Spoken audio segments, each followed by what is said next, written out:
और अगर आप ज्यादा सोते हैं तो आपकी बुद्धि कम हो जाएगी। यदि आप कम सोते हैं तो आपकी बुद्धि कम हो जाएगी। यदि आप सोते समय सोचते हैं तो बुद्धि कम हो जाएगी।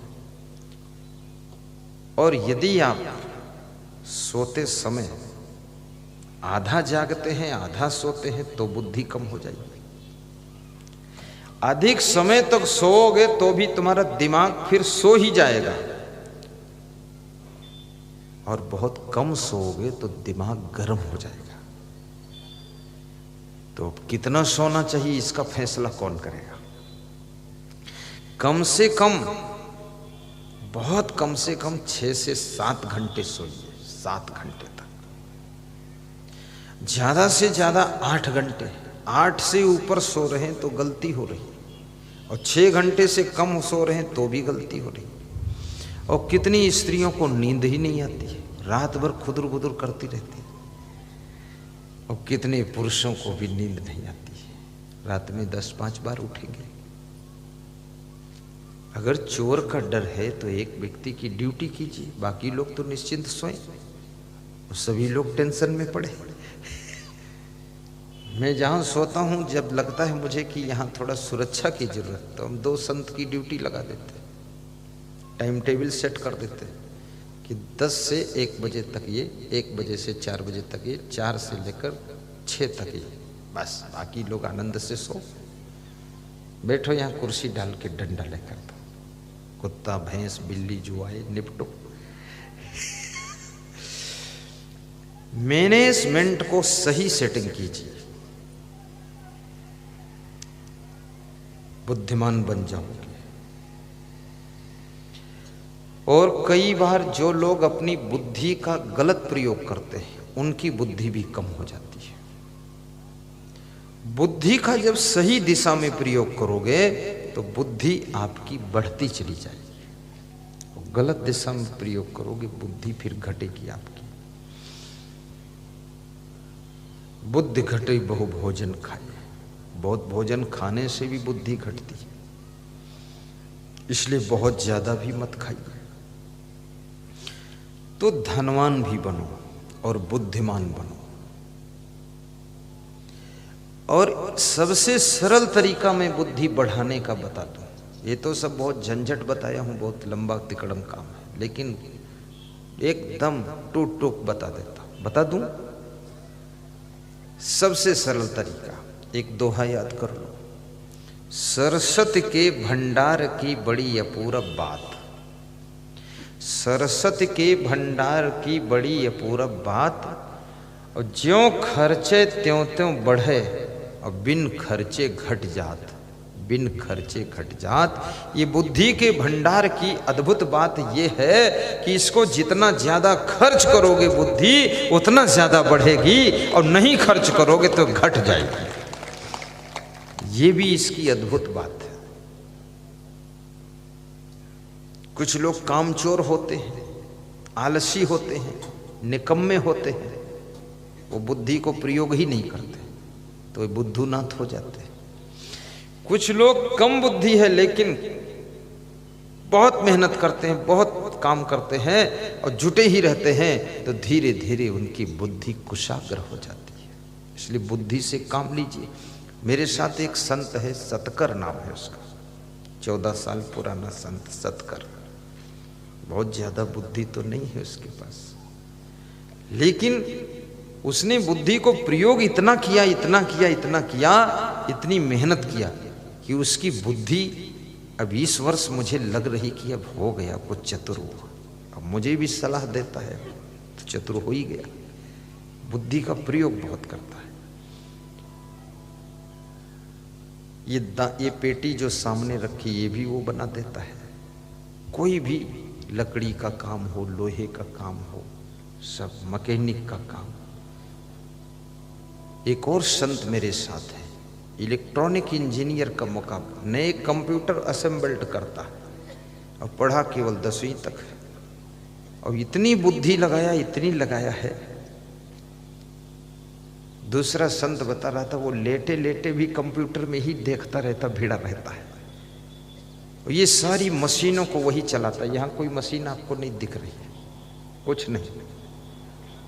पीछे उसकी गाड़ी खड़ी है, एयर कंडीशन गाड़ी है। एयर कंडीशन में मशीनें रहती हैं, सब इलेक्ट्रॉनिक। उसी में वो सोते हैं, उसी में चलाते हैं, सोते हैं, रात में उठ के फिर चलाते हैं मशीन। ये लाइव टेलीकास्ट वही करते हैं महाराज जी, सब पूरा। बात बहुत कम करते हैं, लेकिन इतने बुद्धिमान हो गए कि अगर एक दिन वे भोपाल चले जाएं तो यह मशीन दूसरा कोई चला ही नहीं पाता। कई लोगों को उनके साथ रखा सीखने के लिए, वो बटन दबाना ही नहीं जानते, कोई दूसरे बटन दबाते, क्योंकि इसमें सैकड़ों बटन है पूरा, जैसे हवाई जहाज के इंजन में बटन होते हैं, ऐसे सिस्टम है, बड़ा मिक्सर लगा। लेकिन जितना ज्यादा तुम बुद्धि का प्रयोग करोगे उतना ज्यादा तुम बुद्धिमान हो जाओगे फिर, क्योंकि खड़ी का नाम खटारा, चलती का नाम गाड़ी। अगर नई गाड़ी भी तुम खड़ी कर दो, उसको चलाओ मत, काम मत लो, तो साल भर में उसमें जंग लग जाएगी, मूर्छा लग जाएगा, खटारा हो जाएगी, बेकार हो जाएगी। और 20 साल पुरानी गाड़ी भी रोज झाड़ पोंछ कर चलाते रहो तो वो भी चमकती रहेगी, काम करती रहेगी। ऐसे बुद्धि से काम लोगे तो ये बुद्धि चमकती रहेगी, काम करती रहेगी। लेकिन आलसी आदमी करना ही नहीं चाहता है। रगड़ी मारो अतिशय रगड़ करे जो कोई, अनल प्रकट चंदन से कोई। इसमें बहुत से बेटे बेटियां बैठे हैं, कहते हैं हम पढ़ते हैं, हमको कुछ याद नहीं होता है। ये समस्या विद्यार्थियों की बहुत बड़ी। कुछ बच्चे कहते हैं हमारा पढ़ने में मन ही नहीं लगता है। तो मैं उनसे पूछता हूँ, तुम्हारा पढ़ने में मन नहीं लगता है तो ये बता दो तुम्हारा मन कहाँ लगता है। तो थोड़ा मुस्कुरा देते हैं, बता नहीं पाते। आखिर ये मन कहीं तो लगता होगा, क्योंकि मन बिना लगे तो रहेगा ही नहीं, कहीं ना कहीं लगेगा ही। और मन एक है और पढ़ने में लगता नहीं है, तो फिर लगा कहाँ है? लगता इसलिए नहीं कि कहीं और लग चुका होगा। जब कहीं लग चुका है तो बचा ही नहीं जो यहाँ लगे, इसलिए दूसरी जगह ना लगाओ तो इसमें लग जाएगा। और दूसरी जगह लगाओगे, इधर उधर लगाओगे, खेल कूद में लगाओगे, टीवी में लगाओगे, मोबाइल में लगाओगे, पिक्चर में लगाओगे, मनोरंजन में लगाओगे, तो पढ़ने मन क्या खाक लगेगा? नहीं लगेगा। कबीर मन तो एक है, चाहे जहां लगाओ, और चाहे गुरु की भक्ति करो, चाहे विषय कमाओ, एक मन है। और मन के मालिक बन के रहो, मन के गुलाम बनकर मत रहो।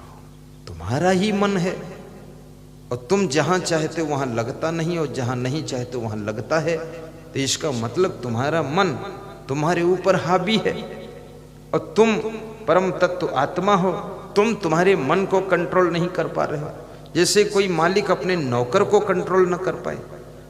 मालिक चाहता है ये नौकर द्वार पर झाड़ू लगाए, वो नौकर खेत में बैठा है, तो इस काम होगा कैसे सही? तो आप चाहते हो मन पढ़ने में लगे, आपका मन मनोरंजन में लग रहा है, तो आप मन का कंट्रोल कहाँ कर पा रहे हो? और जिसका मन के ऊपर कंट्रोल नहीं, मन के ऊपर नियंत्रण नहीं, वो चाहे जो भी प्लानिंग बनाए उसकी सब प्लानिंग फेल हो जाएगी। और जिसका मन के ऊपर कंट्रोल है, मन के ऊपर कमांड है, वो आदमी जो प्लानिंग बनाएगा वही प्लानिंग सफल हो जाएगी। वो याद क्यों नहीं होता है? क्योंकि आप में एकाग्रता नहीं। जो विद्यार्थी रात में 11-12 बजे के बाद भी जागता रहेगा, उसकी स्मरण शक्ति कम हो जाएगी। कितने विद्यार्थी तो रात में 1 बजे तक जागते रहते हैं, मोबाइल में गाना सुनते रहते हैं, फिल्म देखते रहते हैं, कॉमेडी चलाते रहते हैं। ये तो उनका धंधा है फिल्मी एक्टरों का, और फिल्म बनाते, उससे उनको पैसे मिलते हैं। और तुम रात भर जागो, रात भर देखो, फिर देखो, बार बार देखो, तुम मरो जरो उसमें, उनसे क्या लेना देना? उनका तो बिजनेस है, वो तो बिजनेस से पैसे कमा रहे हैं, तुम अपनी जिंदगी बिगाड़ रहे हो। मत उसके चक्कर में पड़ो। उसके चक्कर में क्यों पड़ रहे हो? वो तो ये हीरो हीरोइन जो नाच रहे हैं ना, कमर हिलाते हैं, खूब ठुमका मारते हैं, इनको अगर पैसा न मिले तो इनसे कह दो तनी कमर हिला दो, तो कमर है या अंगुली न हिली। ये पैसे के चक्कर में कमर हिलावत है और खूब घुमावत है, gun gun gun gun, gun. पैसा नचवाता है इनको, और तुम समझते हो कि तुम्हारी वजह से नाच रहे, तुम्हारी वजह से नहीं नाचते, तुम्हारी वजह से तो ये थूकेंगे भी नहीं तुम पर। ये पैसा की वजह से नाच रहे हैं, पैसा की वजह से कूद रहे हैं, पैसा की वजह से सब नौटंकी चल रही, और तुमको क्या मिलेगा इनकी नौटंकी देखने से? तुम्हारी जिंदगी बर्बाद हो रही, पढ़ाई चौपट हो रही, और तुम खाम खा उनका घेंगरा देखकर, उनकी पटी पेंट देखकर, टांग टेढ़ी देख रहे हो एक्टर की। अरे टांग तुम्हारे पास ही, अपनी टेढ़ी कह के देख लो, हटाओ बवाल खत्म करो। तो इनके चक्कर में मत पड़ो, आप अपनी जिंदगी बनाओ, क्योंकि तुम कुछ और हो, तुम साधारण नहीं। तुमको अपना घर भी संभालना है, अपनी राजनीतिक पार्टी भी संभालनी है, आपको अपना बिजनेस भी संभालना है, परिवार भी संभालना है, पति पत्नी को भी संभालना, बच्चों को भी संभालना है। पूरा मन पूरी बुद्धि एकाग्र करिए और अपने लक्ष्य में समर्पित कीजिए। फिर देखिए आप धनवान भी बनोगे, महान भी बनोगे, गुणवान भी बनोगे, और आप इतना आगे बढ़ोगे कि जहाँ रहते हो वहाँ तुम्हारा नाम भी होगा, बहुत सुंदर तुम्हारा धाम भी होगा, और लोग कहेंगे इस आदमी ने वास्तव में डेवलप किया है, विकास किया है। धनहीन व्यक्ति को रिश्तेदार भी छोड़ने लग जाते हैं। निर्धन व्यक्ति धनवान रिश्तेदारों को निमंत्रण कार्ड देता है तो भी नहीं आते। निर्धन व्यक्ति के द्वार पर धनवान रिश्तेदार आने में कटने लग जाते हैं, और जो बहुत धनहीन हो गया उसके यहाँ लोग शादियां भी करना नहीं चाहते। धनहीन को स्वार्थी संसार छोड़ देता है, और गुणहीन व्यक्ति को समझदार छोड़ देता है, और जलहीन सरोवर को पंछी छोड़ देते हैं। पानी है ही नहीं तो पिएंगे क्या, वहाँ क्यों आएंगे। और फलहीन वृक्ष को पंछी छोड़ देता है, छाया विहीन वृक्ष को पथिक छोड़ देता है। और याद रखना भाइयों बहनों, ज्ञान विहीन गुरु को शिष्य छोड़ देता है, और सेवा विहीन शिष्य को गुरु त्याग कर देता है। इसलिए आप गुणवान बनो, सेवा भावी बनो, योग्य बनो, ताकि दुनिया में हर जगह आपका सिलेक्शन हो सके और इस संसार को डायरेक्शन दे सको।